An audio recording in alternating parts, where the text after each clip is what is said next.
I've tried so many intros for this and none of them just feel right. My brain is like pleasantly tired because I've been spending so much time sitting in the sun reading today. And I don't know, let's just skip to the little intro slide.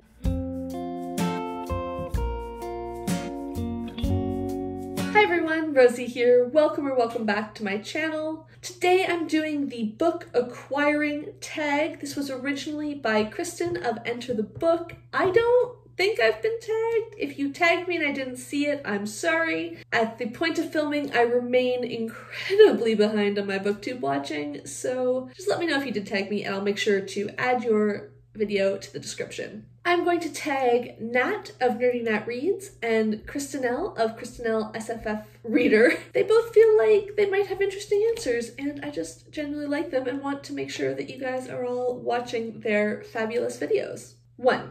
Do you plan your book purchases ahead or impulse buy? I honestly do a bit of both. Most of the time, the books that I buy these days are ones that I explicitly plan to read. So that's very planned. It's like, I'm going to read this in March. Okay, towards the end of February, I should buy this book. But I have done a fair bit of impulse buying lately too, and just walking into bookstores and buying things that look interesting. 2. How do you decide what books to buy? Short answer, poorly. Long answer, it's a combination of what is like catching my brain at any given point in time so that I put it on my TBR and buy it. The things where I just go like, I just need to read that one. When they jump out to me like that, I buy them. And sometimes I just go into a bookstore and either see something that I've been thinking about for ages. I recently picked up The Feather Thief and read that because I saw it in a used bookstore and I was like, damn, I've wanted to read that for 2 years. I'm just gonna buy it. Or I walk into a bookstore and I see something that just looks interesting that I've never heard of and I impulse buy it. And then I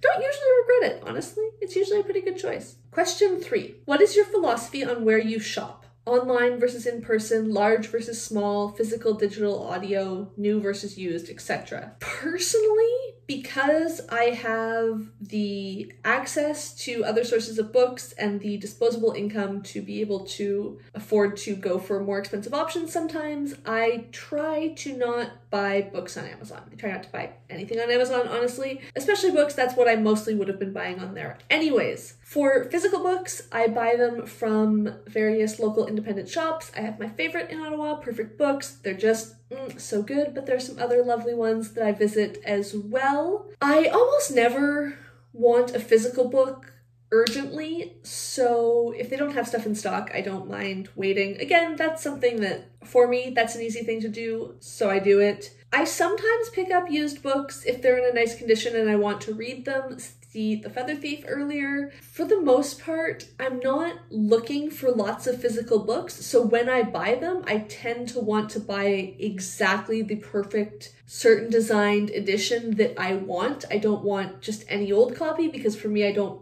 buy many physical books, so they're kind of like super specific purchases. Most of my book buying, though, is in ebook form, and I do that from Kobo. I'm not really sure if they're that much better than Amazon, but I feel like at least they seem less immediately likely to try and take over our civilization, so it seems marginally better. I don't know. If you have information on that, let me know down below because I'd be curious to learn more. And if you do know some small business in Canada or more independent bookseller in Canada where you can buy ebooks, then please let me know about that as well because I would be open to new ideas. I don't tend to ever buy audiobooks. I have a subscription to Scribd and I find that they have so many books available that I always can find something I want to read or listen to in that case, you know what I mean? So I don't tend to buy them. I just listen to whatever is there. 4. What about little free libraries? What do you think about them? Have you used one? Why or why not? I think they're kind of cute. There's a couple in my neighborhood, and when I have a physical book that I didn't like but didn't think is like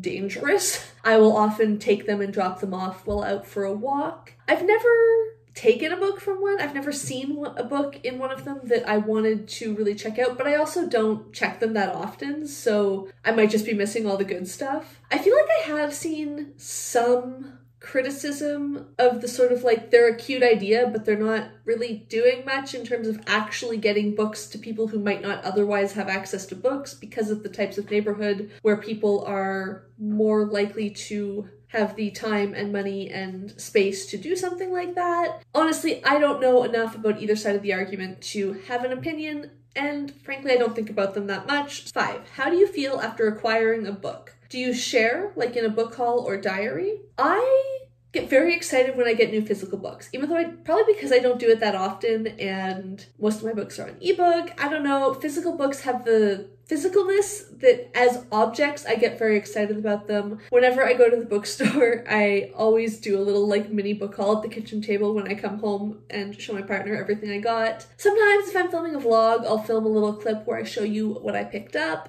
but I don't tend to make book hauls. Most of what I buy, as I said already, is stuff that I want to read immediately. I feel like it'd be kind of boring to do a book haul and be like, oh, and you've either already heard about all of these books or my next 3 videos are going to be all about these books. That just seems, for me at least, a bit repetitive and I don't want to make them. I don't feel nearly as excited about ebooks either. I think because there is no physicalness to it, it's just like a file. Like that's always fun, I'm always excited, but I'm not like, ooh, I just want to look at it with an ebook. 6, how do you feel looking at your books that haven't been read? Does it matter if it's currently a lot or a little amount? I have very mixed feelings. There's a fair number of them, about 150 that I actively want to read. Some of them I'm really excited about and I'm looking at them going, wow, I want to read that now. Some of them I'm just like, I don't really care anymore. I don't really want to read this anymore. I'm hoping to, over the next little while, probably next couple years, really work it down and either read or try and DNF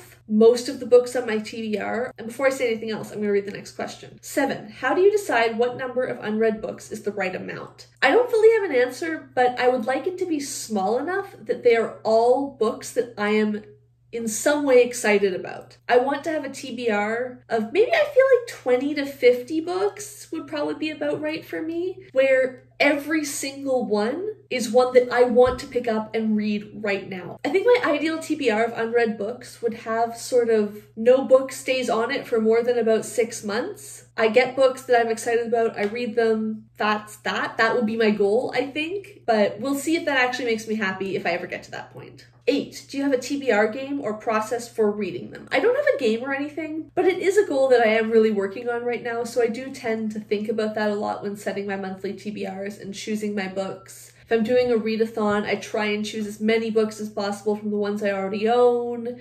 In general, when I'm thinking about what I want to read, I just try and put as many of those ones on. 9, do you have a book buying problem? If so, what is the nature of it? And can it be adjusted? I don't think I have a problem. I don't buy books to the extent that it causes any stress financially. I don't buy so many books that my house is taken over with them. My buying books doesn't cause fights with my partner. Like, these are the sorts of things I feel like I would be thinking about if it was a problem.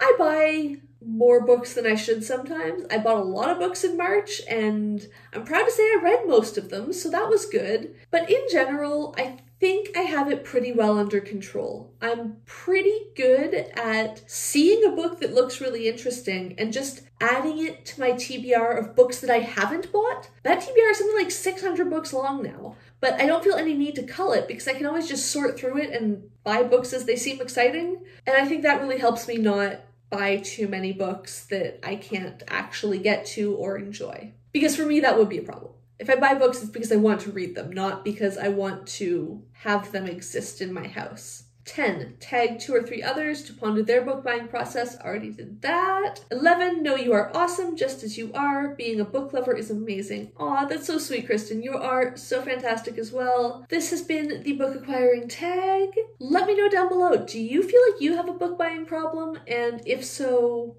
what makes you say that? Or what would have to happen for you to feel like you have a book buying problem? And if you like this video, please give it a like down below. If you would like to see more of my videos, please hit subscribe, and thank you for watching.